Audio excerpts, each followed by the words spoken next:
Hoy nos va a acompañar la hermana Elisa Lavé, quien es terapeuta ocupacional, directora de la Fundación Semejantes. La vamos a saludar, dar la bienvenida.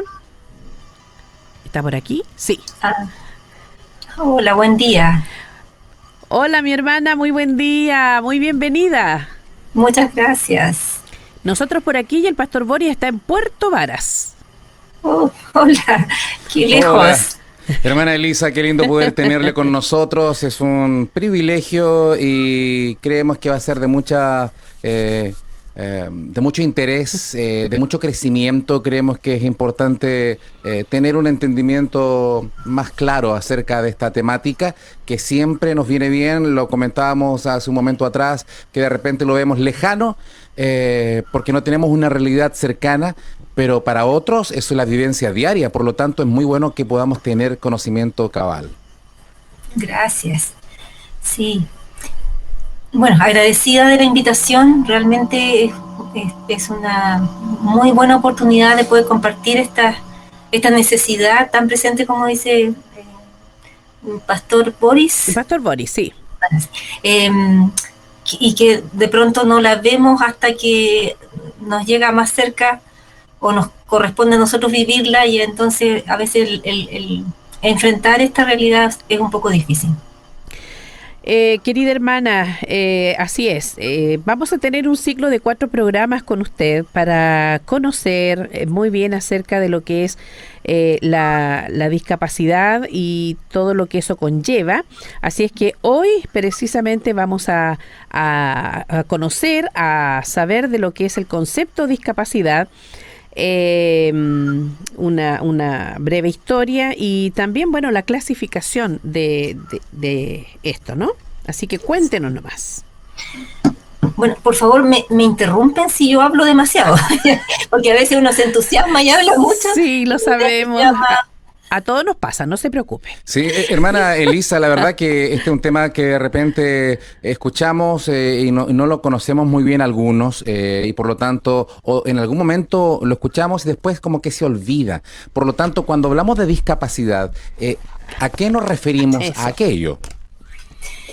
Miren, la palabra discapacidad está presente en nuestro vocabulario más o menos desde el año 90, donde se hace un intercambio de ideas dentro de la Organización Mundial de la Salud y se incorporan nuevas perspectivas. Entonces, a partir de la década del 90 se comienza a hacer como toda una evaluación de los conceptos que estaban presentes hasta ese momento, y se cambia la perspectiva desde donde se miran las personas que tienen una situación de discapacidad.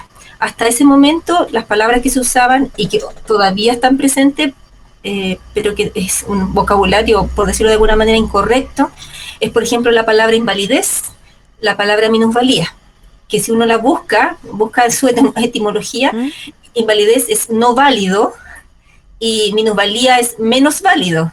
Entonces, hasta ese tiempo, esas eran las palabras que se usaban para referirse a una persona que tendría alguna condición de discapacidad. Y se comienza a hablar, se dice, no, la verdad es que no es correcto. ¿Por qué? Porque que yo tenga una deficiencia o física o psíquica o sensorial no me hace menos válido que otra persona, sino que me genera una condición distinta, como tener el pelo café, como tener, no sé, usar lentes, que en el fondo es lo que me genera una necesidad de una ayuda, y no necesariamente, pero que en el fondo no me hace menos válido que los demás, sino que me hace diferente. Entonces, a partir de la década del 2000, se comienza a hablar de discapacidad, que en el fondo es tener una condición física, psíquica, sensorial o intelectual que me puede generar algún grado de dificultad en la participación social. Ya, lo quiero dejar como bien claro para que podamos entenderlo todos. Yo puedo tener una deficiencia en estas áreas, y en el intercambio con mi sociedad puedo tener dificultades en la participación, y eso genera la discapacidad.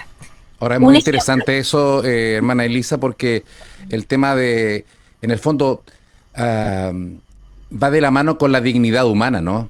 porque toda persona es válida en el sentido de que tiene una dignidad en sí, independiente de sus capacidades. Ahora también se escucha otro neologismo, ¿no? Otra palabra, no solamente discapacidad, sino con capacidades diferentes o limitadas. Me parece que como que ha ido variando también el lenguaje, como es dinámico, se ha ido sacando lo que es inválido para pasar a discapacitado o con capacidades diferentes. ¿Es así? Claro. O sea, la verdad es que como todo esto ha sido un cambio tan importante en la perspectiva, en la forma de visualizar a las personas que viven este tipo de situaciones de vida, han ido apareciendo estas nuevas formas de referirse. Técnicamente lo correcto es persona con discapacidad, ¿ya? Okay. O persona en situación de discapacidad. Las mismas personas con discapacidad, cuando uno le pregunta ¿qué te parece decir que personas con capacidad diferente? Me dicen, es que es raro porque yo no sé volar, no cruzo las paredes. O sea, ¿de qué capacidad diferente me está hablando? O sea, tengo las mismas capacidades que ustedes y probablemente que cualquier persona en el fondo, pero sí es cierto que muchas veces los chiquillos tienen que desarrollar más alguna habilidad. Por ejemplo, la persona que es ciega probablemente desarrolla más la audición, pero no son capacidades diferentes, sino que es sencillamente el tener la capacidad de adaptarse, de crecer frente a la dificultad que nosotros enfrentamos y que no, para algunos un poco más difícil. Usted acaba de mencionar cuando dice una persona ciega.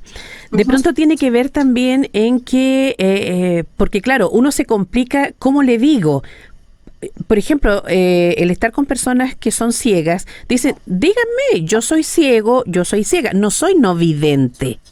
Claro, exactamente. Será a veces a lo mejor en el tono también con que lo podamos decir, o decirle a una persona, es que tú eres un discapacitado. Como que suena fuerte, sí, ¿o no? Es fuerte. Lo que pasa es que yo creo que nosotros nos complicamos un poco más de la cuenta. Por ejemplo, si yo me quiero referirme a ti, Soledad, ¿cómo quieres que te diga? Por mi nombre. Exacto, es lo mismo. O sea, yo no te voy a decir la señora de pelo café o la señora con lentes. Claro. Porque no es lo importante de tu persona, sino tu nombre. Entonces, como a veces por ignorancia, a veces por temor, por no querer ofender, nos complicamos más de la cuenta. Pero en general, si tú te acercas y le preguntas, perdona, ¿me puedes decir tu nombre? O sea, soy Elisa, quisiera conversar contigo, te cuento que trabajo en una ONG o en un colegio, o tengo un familiar en situación de discapacidad, me gustaría conocer tu historia. Es la manera en que nos relacionamos, que debiera ser mucho más normalizada. Más natural, que salga como... Claro. Sí, a propósito de ese tema, tengo la impresión, usted de seguro tendrá más datos, pero antiguamente las personas que tenían alguna discapacidad se les escondía, ¿no? Querían mostrarlas a la sociedad.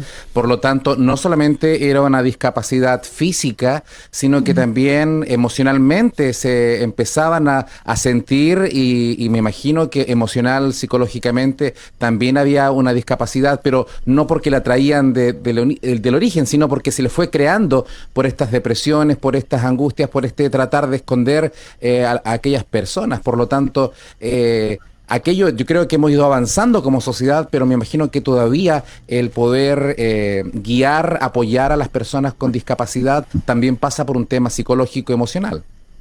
Así es.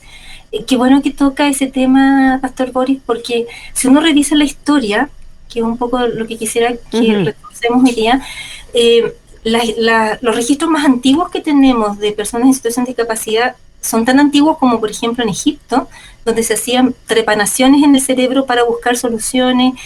Hay algunos hallazgos arqueológicos donde, por ejemplo, aparece un personaje importante con un pie en punta. Más tarde en Grecia, los griegos revisaban a los pequeños muy chiquititos para ver cómo estaban, especialmente los varones, para ver si tenían las condiciones para prepararse para la guerra, y aquellos que no eran aptos según el estándar de ellos, se les llevaba a la muerte. La verdad es que era bastante severa la forma de relacionarse con ellos. En Roma, las personas recién tenían ciudadanía a los 14 años, por lo tanto un padre podía eliminar a su hijo previamente, si lo consideraba así, sin ningún tipo de sanción. Entonces, la forma de relacionarse con las personas con discapacidad en la historia siempre ha sido muy mala, muy severa, muy dañina para quienes no cumplen los estándares que nosotros como sociedad establecimos que es lo necesario. Todo esto fue mucho más severo en la década del 1900, donde aparece la teoría de la evolución y aparecen personajes asociados a estas ideas para mejorar la raza. Y se intenta hacer una raza superior, y esto fue su culmine durante la Segunda Guerra Mundial con el nazismo, cuando se intenta generar efectivamente una raza superior. En esos momentos, no solamente durante este evento tan terrible como fue la Segunda Guerra Mundial, no solamente se asesinaron a personas judías, sino que se asesinaron a todos aquellos que salían del estándar. O sea, personas con discapacidad, que eso no se sabe mucho, pero más o menos fueron 500.000 personas, tanto judías como alemanas, como de otros países que estaban ahí, que fueron llevados a la muerte porque tenían condición de discapacidad. Personas gitanas, personas con orientación sexual distinta. O sea, la verdad es que cuando el ser humano decide qué es lo que debiéramos ser según estándares que nosotros nos establecimos, es donde empiezan a ocurrir este tipo de situaciones tan terribles como es eliminar al otro porque no se ajusta a mi realidad. Y durante todos esos años, esta historia nos muestra eso. ¿Cuándo empieza a cambiar? Precisamente cuando termina la Segunda Guerra Mundial, porque la cantidad de personas posguerra que quedaron con daño físico, psíquico, fue tan alta que tuvieron que generarse políticas para poder lograr una buena rehabilitación y que la gente pudiera volver a trabajar. Si no, no había alternativas. Y desde esa época, desde el 48 hasta ahora, desde el 45 que termina la guerra, 48 es la primera declaración de los derechos humanos, hasta ahora, cambia totalmente la perspectiva. Y comienzan a aparecer instancias mucho más dirigidas para que las personas puedan ser educadas, puedan recibir rehabilitación a aquellos que lo requieran y poder integrarse a la sociedad. Ha sido un proceso largo, pero hoy día, gracias a Dios, por lo menos acá en Chile, se ve mucho avance en este sentido. Bueno, así es, hermana Elisa, y esto lo vemos también. Bueno, hay una institución, ¿verdad?, conocida a nivel nacional, como es la Teletón, que en el fondo también fue en su momento dando a conocer lo que era la vida de familias que vivían, incluso cuando uno veía todo eso, o muestran, ¿no?, ¿verdad?, cuando son las jornadas de la Teletón, y ven cómo en lugares tan apartados, cómo hacen para vivir con familias que están en esa situación, y eso conllevó también a que se arreglaran las calles, que se considerara realmente una mejor, no voy a decir de calidad de vida, pero una mejor estructura, todo para que se pudieran mover en forma natural y más normal, ¿no? Absolutamente. Sí, Chile ha sido muy pionero en varias cosas, y una de las cosas fue precisamente, o de las instancias que han ayudado a cambiar la perspectiva por la Teletón. Sí, efectivamente esta organización ha usado bien y a veces no tan bien el hecho de acercarse a las personas con discapacidad, como parte en la década del 70, ¿no? Esas fueron las primeras teletones. Claro. Muchas de estas estaban muy orientadas hacia generar lástima, y eso también ha sido complejo. Sin duda. Pero actualmente, claro, todas nuestras instituciones están bastante más alineadas hacia la perspectiva del derecho. ¿Qué significa eso? Que no porque yo tenga una situación de discapacidad voy a tener menos derechos que los demás. Y la verdad es que socialmente nosotros vemos mucho avance. O sea, tenemos colegios, tenemos universidades que se han preparado, en el deporte, en el arte. Y en eso, si somos críticos, a la Iglesia nos ha costado un poquito más ser un poco más abiertos en ese sentido. Si bien hay que reconocer que durante todos estos años nuestros hermanos con discapacidad han participado en las iglesias, no siempre su participación ha sido activa, sino que más bien pasiva. O sea, va el hermano y se sienta en la silla y escucha. Pero en pocas oportunidades uno ve que sea no sé, el que recibe en la puerta, o el que entrega la palabra, o que participa en la alabanza.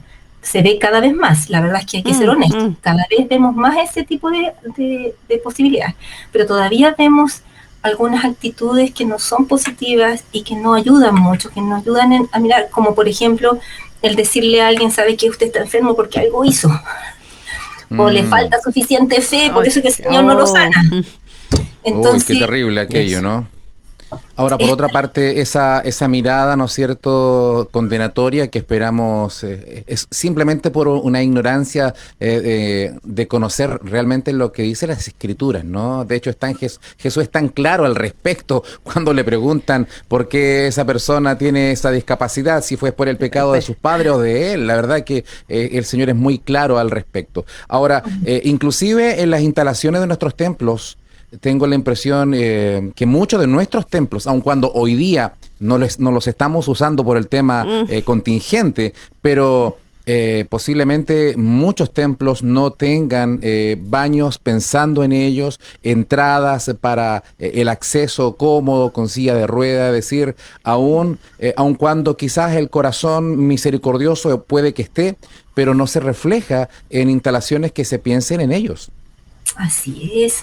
Bueno, hay un concepto bien interesante que se llama el concepto de acceso universal, que es en el fondo el que nosotros tengamos instalaciones y actividades que estén pensadas para que todas las personas puedan participar. Un dato freak, nosotros hoy día en Chile estamos viviendo no solamente una transición valórica fuertísima, ¿no es cierto?, sino que además estamos viviendo una transición generacional también muy marcada. Nuestra población es una población que se puede clasificar como una población que está en vías de envejecimiento. Tenemos aproximadamente hoy día un 20% de la población que es adulto mayor. Y se proyecta que para el año 2050 vamos a ser casi el 40%, o sea, ahí vamos a estar nosotros también. ¿Y eso qué significa? Junto con el envejecimiento, nosotros también sabemos que vamos a presentar algún grado de discapacidad. Voy a perder un poco la audición, voy a perder un poco la vista, ya la he ido perdiendo, así que ya tengo que usar mis lentes por la presbicia, voy a tener dificultades probablemente para caminar, voy a necesitar un bastón, tal vez una silla de ruedas, y si hoy día como adulto yo no logro ver cómo podemos llegar a nuestros hermanos que tienen una situación de discapacidad, no esperemos que lo hagan con nosotros.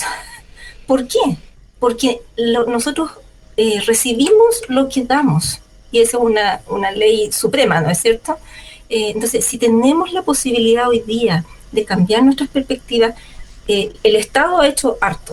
De hecho, salió una ley hace varios años ya que todas las instituciones públicas tienen que tener acceso universal, y se supone que en el año 2018 se iba a empezar a supervisar esto, y quienes no tuvieran acceso universal se les iba a multar, etc. Eso está un poco ahí medio dormido, pero tarde o temprano van a empezar a visitar a nuestros templos, y si nos falta la rampa o el baño adaptado o el acceso a las instalaciones, lo más probable es que vamos a tener algunos problemas con nuestra gobernanza, porque finalmente necesitamos asegurar que todas las personas puedan participar. Es decir, por ejemplo, en una actividad como las conferencias online, asegurarnos que tengamos un intérprete de lengua de señas, tener escrito, ojalá, lo que las personas están diciendo para que aquel que no pueda escuchar pueda leer, tener la capacidad de hablar lento, con imágenes probablemente, para que todas las personas puedan entender lo que nosotros estamos intentando transmitir, que es un amor práctico, un amor realmente interesado por las personas, para que realmente puedan participar en todas las instancias que nosotros estamos realizando en nuestras iglesias. Sin duda hay mucho trabajo para hacer más adelante, o no más adelante, quizás ya considerarlo, ¿no? Tomarlo en cuenta. Ahora, hermana Elisa, usted nos ha hecho una breve historia, nos ha hablado un poquito de lo que ha sido también desde el punto de vista de la Organización Mundial de la Salud, la clasificación internacional de funcionamiento, los tipos de discapacidad, pero también mitos y barreras frente a las personas con discapacidad. Uh-huh.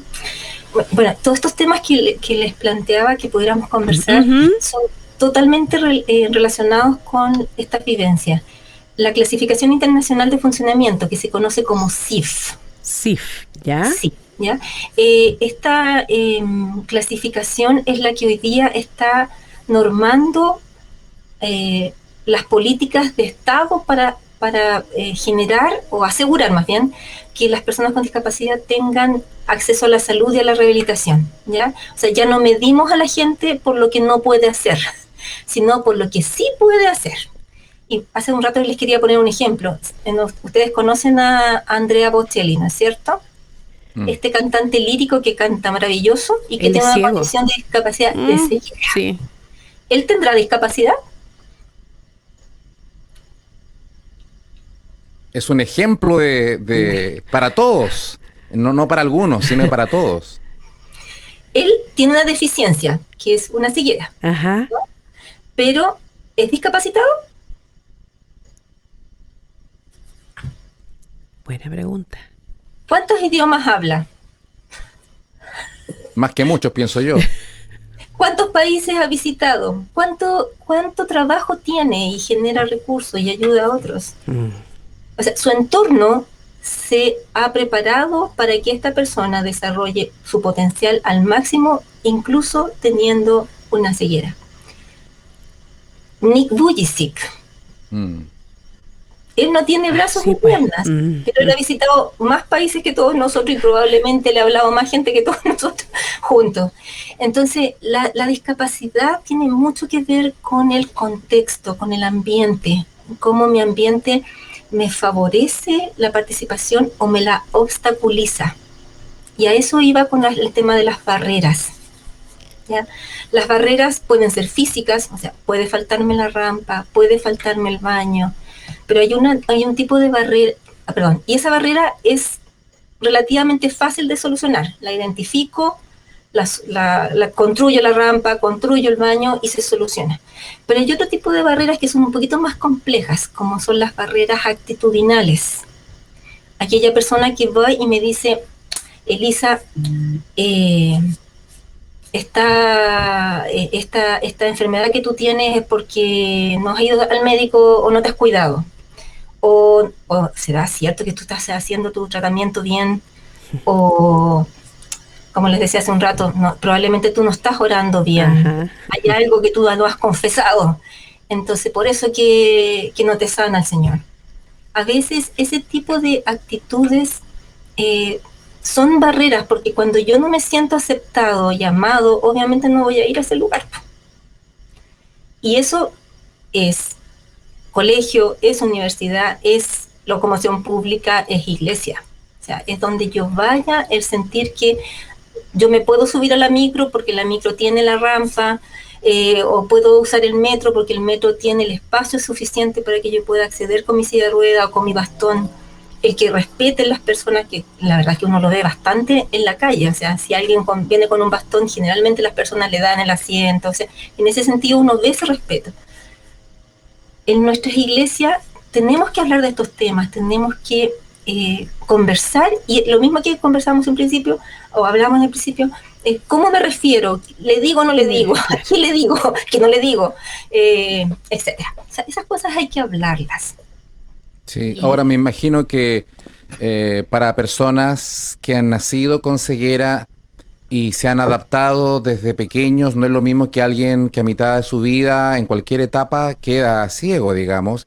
Por lo tanto, son situaciones dramáticas. Ese cambio, hay personas que son más tiradoras para arriba o resilientes, ¿no? Que tienen todo en contra, pero sale adelante de alguna u otra manera. Está el otro caso de Jenny Erickson, ¿no es cierto? De esta chica que siendo deportista queda parapléjica y que tiene una vida tremendamente maravillosa en el sentido de una inspiración. En Chile, a nivel evangélico, hasta la fecha escuchamos la música de Roxana Contreras, que ha inspirado a varias generaciones ya. En la himnología tenemos a una Fanny Crosby, otra mujer ciega, con cientos, miles de himnos a su haber que hasta la fecha seguimos cantando. Por lo tanto, hay algo ahí que aunque hay... Porque me imagino que en el tiempo de Fanny Crosby, que estamos hablando de muchos años atrás, habían más barreras sociales que ahora. Sin embargo, hay algo en el interior del ser humano que puede ser resiliente, que puede ir en contra de aquella corriente incluso cultural, actitudinal, y puede salir adelante. Otros no. ¿En qué va eso? ¿Cómo se maneja, hermana Elisa? Qué buena reflexión, Pastor Boris, me encantó. Bueno, Johnny es la organizadora o la fundadora de la organización Johnny y sus amigos en Estados Unidos y con cuales nosotros trabajamos como semejantes. En el año 2014 firmamos un convenio con ellos y ellos en el fondo es lo que nos han enseñado en este periodo, todo lo que ellos han aprendido en estos 40 años. Johnny ya tiene 74 años más o menos. No solamente es usuaria de silla de ruedas porque tiene una lesión medular alta, sino que además ella ha tenido cáncer 2 veces. Entonces, si alguien sabe de dolor, de sufrimiento y de resiliencia, como mencionabas tú, Pastor, es ella. Ella ha sido una persona que ha logrado salir adelante porque su familia y su entorno han sido sumamente positivos y la han empujado. Vamos, tú puedes. Ella solamente puede mover un poco el cuello, la boca, el rostro y las manos un poquitito con la que empuja su silla, pero ella, por ejemplo, pinta con la boca y escribe con la boca. Entonces, ¿qué hace que una persona quiera salir adelante? A veces tiene que ver con factores personales, en que uno logra ver la vida positiva a pesar de lo negativo que es, o de las dificultades que tenemos que enfrentar más bien, pero también tiene que ver mucho con la familia. Las familias acá son una fuente de inspiración y de fuerza tremenda. Por eso es que en el trabajo que nosotros hacemos, no solamente nos orientamos hacia la persona que vive la discapacidad, sino también a su familia, porque tras cada persona con discapacidad hay una mamá, hay un papá, hay una hermana, hay una abuelita, una tía, que están ahí trabajando con las personas, llevándolos a su rehabilitación física o al colegio. Y la verdad es que, bueno, no lo mencionamos en un minuto, pero en Chile, en la encuesta nacional de discapacidad del 2015, que es la que se utiliza todavía porque no se han hecho más, se habla de que más o menos casi un 17% de nuestra población tiene algún tipo de discapacidad. Eso más o menos son como 2.600.000 personas. De ese grupo de personas que se identifican con un grado de discapacidad, además hay una mamá, como le digo, un papá. Entonces estamos hablando de alrededor de 5 millones de personas en un país que tenemos 18. O sea, tenemos casi un 40% de la población en Chile vinculada directamente con una situación de discapacidad. Entonces, no es algo infrecuente, es algo que está presente en nuestras vidas. Y que yo siempre hago la invitación a nuestros hermanos, pero también yo trabajo en una universidad, siempre hago la invitación a mis estudiantes, digo, chicos, estudiar esta carrera o cualquier carrera relacionada con salud tiene que ver también cómo nos posicionamos frente al otro en la vida. ¿Tengo discapacidad? Soy exactamente igual que tú, solamente tengo una condición que me dificulta un poco la vida, pero puedo seguir adelante. ¿Cómo nosotros, que en apariencia no tenemos discapacidad, podemos hacernos parte de la vida de las personas que viven esto? Es siendo amigos, siendo buenos vecinos, siendo aquella persona con la que puedan contar cuando, por ejemplo, no tengan el vehículo para ir a la posta o no pueden ir a comprar el remedio. por X razón, o ir al supermercado o a la feria, ¿cómo nos podemos hacer parte activa de la vida de las personas? Eso ayuda a que las personas sean resilientes y quieran vivir y quieran disfrutar. Dentro de la gama de las personas con discapacidad también existen todas las posibilidades de carácter, por si acaso. O sea, hay gente muy positiva, hay gente que es muy negativa, que le cuesta, que se enoja. Bueno, también necesitan misericordia y amor y buena voluntad. Seguro que sí, seguro que sí. Ujú. Y que vaya que necesitan que se encuentren con gente que sea misericordiosa y compasiva para ayudarle. Ahora, en esto de de la discapacidad, hermana Elisa, generalmente nos damos cuenta de una persona porque lo vemos, o sea, lo físico. Claro. Pero ¿qué pasa, por ejemplo, y me estaban acá soplando un poquito, qué pasa, por ejemplo, con las personas, especialmente cuando los papitos en casa se dan cuenta que tienen un niño que es Asperger, autista, y que de pronto necesita tanta contención, tanta ayuda? ¿Qué pasa cuando una persona, usted decía, ya tengo que empezar a usar lentes? Eso se ve. Pero ¿qué pasa cuando una persona se empieza a poner sorda? Y de pronto dice, a ver, repíteme por favor, porque no escuchó simplemente. Entonces, ¿cómo tratar también? Porque ahí es otra discapacidad que no se ve, como digo, pero que está. Así es. Bueno, una de las cosas que nos quedó de la pregunta anterior era los tipos de Los discapacidad tipos, y que tiene orientación con lo que tú me estás mencionando. Ujú. Esta misma Organización Mundial de la Salud ha ayudado a visualizar las problemáticas de salud para poder entenderlas. Una de ellas es la discapacidad física, que casi siempre se ve, Claro. pero no necesariamente.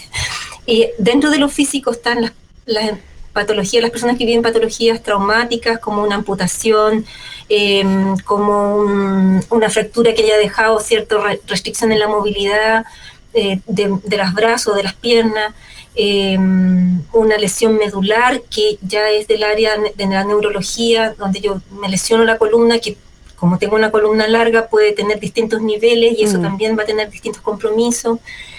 Un accidente cerebrovascular que también me puede generar problemáticas. O sea, la discapacidad física en general se puede ver, pero no necesariamente. Si yo tengo una amputación de mi pierna, me pongo una prótesis, Claro.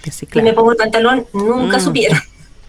O sea, alguien se puede dar cuenta que camina un poco raro, pero tendríamos que entrar a preguntar y eso es precisamente lo que debemos evitar. La discapacidad sensorial, que es la alteración o la deficiencia en nuestra visión o audición, o incluso en la sensibilidad también podemos tener alteraciones. La discapacidad intelectual, que es la dificultad en el aprendizaje, ¿ya? Y la psíquica, que es aquellas que presentan patologías psiquiátricas como la esquizofrenia, la bipolaridad, etc. Y también hay un quinto grupo que reúne distintas discapacidades que también existen, personas que tengan, por ejemplo, discapacidad física y además intelectual o discapacidad psíquica, y como consecuencia de esto podría tener también en el tiempo discapacidad intelectual. Y se me está quedando algo que también se está incorporando en este último tiempo, que es la discapacidad por deficiencia visceral, ¿ya? Aquellas personas que, por ejemplo, tienen cardiopatías o tienen alteraciones renales, que en el tiempo también pueden generar algún tipo de compromiso físico y psíquico también, ¿ya? Ahora, los niños que a ver, ¿cómo ordenamos esto? Existen dos formas más fáciles de identificar de cómo nosotros podemos adquirir una discapacidad. Yo puedo nacer con una discapacidad, o sea, tener una condición congénita, nacer con discapacidad física o con alguna alteración psíquica que se va entendiendo en el tiempo, o intelectual y sensorial. Si yo nazco con esto, es bien probable que mi ambiente se adapta en el tiempo y va aprendiendo un poco a cómo trabajar con este pequeño que tiene esta deficiencia. Se va adaptando a la familia en general, y el niño, claro, dependiendo un poco de cómo la familia lo enfrente, va a ser lo más probable que bastante positivo A veces hay muchas experiencias de niños que dicen, no, a mí me trataron exactamente igual que mi hermano, así que yo no, para mí la discapacidad es nada. Pero hay otros casos donde la familia se siente avergonzada o se siente muy complicada o los han tratado muy duro, que también lamentablemente eso uno escucha que no han tenido un buen trato en su comunidad o en sus servicios de salud, y también ellos a veces se sienten afectados y ven que esto es una carga muy pesada, y eso también afecta a la persona que vive la discapacidad. Y por otro lado tenemos las personas que tienen discapacidades adquiridas, que normalmente puede ser en la adultez, pero puede ser también en la niñez, por alguna enfermedad como una meningitis.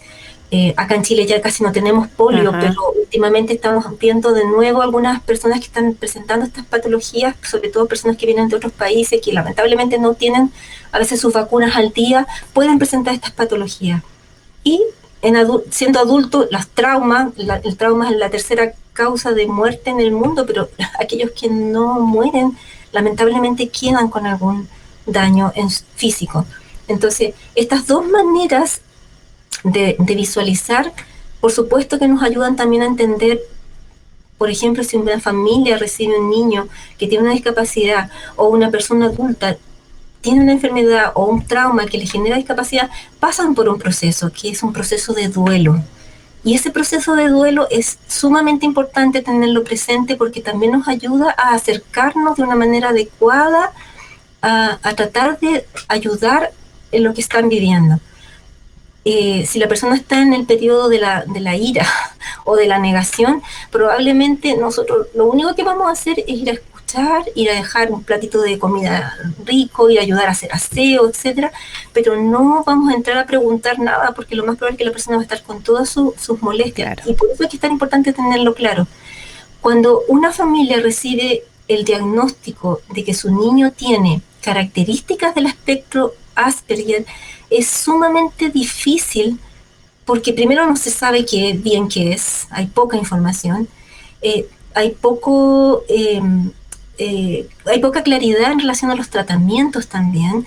Entonces muchas familias se sienten muy vulnerables, no saben dónde ir, no saben dónde preguntar, y ahí es donde la iglesia puede ser un tremendo foco de alivio, de refugio, para sentirse no solamente amados, sino que también apoyados en este proceso de llevar a sus niños en el fondo para recibir las mejores atenciones posibles en sus comunidades.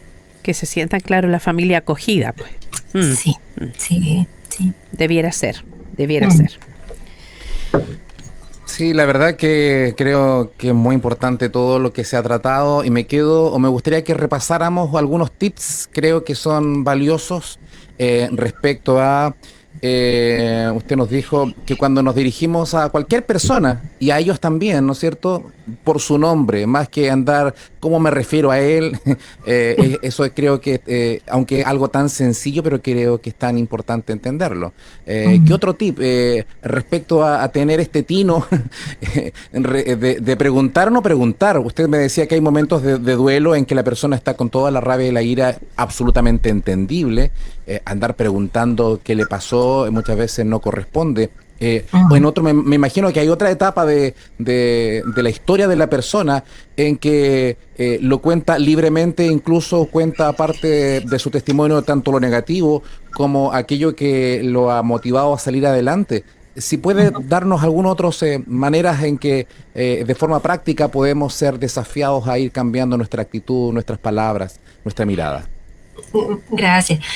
La verdad es que lo que les compartía recién del proceso de duelo es algo que hemos trabajado bastante en las conferencias que hemos dado en estos años,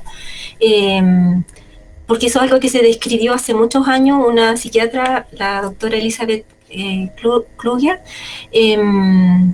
ella se dio cuenta que las personas que reciben noticias difíciles, enfermedades,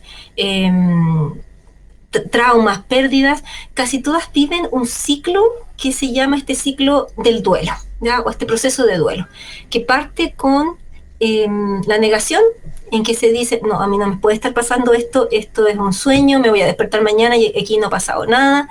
Luego viene la ira, la rabia, donde uno dice, ¿quién se equivocó? ¿A quién tengo que culpar? Busquemos al culpable, al que provocó esto, que no me atendió bien o que me atendió mal, etcétera. O mi familia, o buscar un culpable. Luego viene la etapa de la negociación, en que se dice, oye, a ver, ok, si yo hago esto, o le pago a usted la atención, usted me va a sanar, ¿no es cierto? O señor, si tú me sanas, yo voy a ir todos los domingos a la iglesia y voy a regalar todas mis cosas. O sea, busco negociar para lograr revertir la situación. Luego viene la etapa de la depresión, ya donde yo me doy cuenta que por mucho que negocie o por mucho que esté enojado, esto no va a cambiar. Y finalmente la etapa de aceptación, donde digo, ok, es lo que me tocó vivir, tengo que vivirlo de la manera más positiva. Cuando yo entiendo este proceso para mí mismo, pero también para el que está viviendo esto, para mí es mucho más fácil acercarme a las personas y decirle, por ejemplo, si está en la etapa de ira, ok, sé que estás enojado, tienes todo el derecho a estar enojado, porque eso también es súper importante. No porque yo sea cristiano no me voy a enojar o no me voy a deprimir. ¿Cómo te puedo ayudar? No quiero que me ayudes. Ok, ¿te puedo traer un plato de comida? Sí. Y no sentirme agredido porque el otro está enojado, si no está enojado conmigo. Y si estuviera enojado conmigo, también tengo que decir, ok, ¿cómo puedo ayudar a este ser amado, a este hermano, a esta hermana que está viviendo esto? Todo lo que nosotros hemos compartido hoy día lo hemos ido aprendiendo en este proceso de trabajo que hemos recibido, y también pidiéndole al Señor mucha sabiduría para poder compartir esto, para poder motivar a las personas a prepararse para hacer una iglesia irresistible. Ese es el concepto que usa Johnny. Si en mi iglesia me aceptan, me aman, me soportan, que es lo que hacemos entre todos nosotros, dígame, ¿usted se quiere ir de ahí? Claro que no, lo que más quiero ir es a ese lugar donde yo me siento 100% amado y 100% aceptado, aunque camine mal, aunque no pueda ver, aunque no pueda escuchar, aunque me tengan que gritar. Todos nosotros queremos tener ese lugar de refugio. Así y ese lugar puede ser nuestra iglesia. Sí. Miren, quiero mostrarle, este es el manual que usamos, el manual Más allá del sufrimiento, de Johnny. Son 16 lecciones que se trabaja este tema, y que la verdad es que cada vez que podemos compartir, generalmente las personas se sienten muy motivadas a prepararse para hacer esta iglesia irresistible. Sí. Iba a preguntar, perdón, pastor, como directora de la fundación semejante, ¿hay oportunidad de comunicarse, de saber esto mismo, el manual, ustedes lo comparten o lo presentan en alguna conferencia o algo, hermana Elisa? Como nos damos cuenta que es un tema tan importante y tan necesario para prepararse, nosotros lo que ofrecemos son capacitaciones. Yeah. Capacitaciones donde las personas tienen que cancelar su manual. El manual es de la organización de Johnny, y hacemos clases durante 16 semanas para que las personas vayan semana a semana estudiando su lección, escuchando la materia, pero también desarrollando su trabajo, y finalmente les pedimos siempre que hagan un proyecto chiquitito en su comunidad, para que toda esta preparación no se quede en nada, digamos. La idea es que las personas puedan, trabajar, por ejemplo, con adultos mayores, preparar los espacios ahí. Hemos hecho varias de esas capacitaciones también. Y la idea, en el fondo, es que aquellos que se sientan motivados de trabajar con personas que tienen discapacidad se preparen, precisamente para evitar este tipo de situaciones. ¿Cómo le digo? ¿Cómo? ¿Y qué no le digo? ¿Qué sí le digo? ¿Cuándo me callo? ¿Cuándo? Y también pasa que a veces los chiquillos están enojados, y nosotros también podemos estar en un momento mal, y tenemos que prepararnos también espiritualmente, con oración, con apoyo, para no responder mal cuando el otro está sufriendo, ¿ya? No tampoco asumir la actitud de que vamos a salvar a alguien, porque de verdad que no podemos salvar a nadie. No, pero sí podemos tener un espacio de amor. Amén. Sí, amén. Ahí también hay algo en el aspecto espiritual que tener los ojos del Señor, ¿no? Con misericordia y cuidado a no decir cosas que Dios nunca nos ha dicho.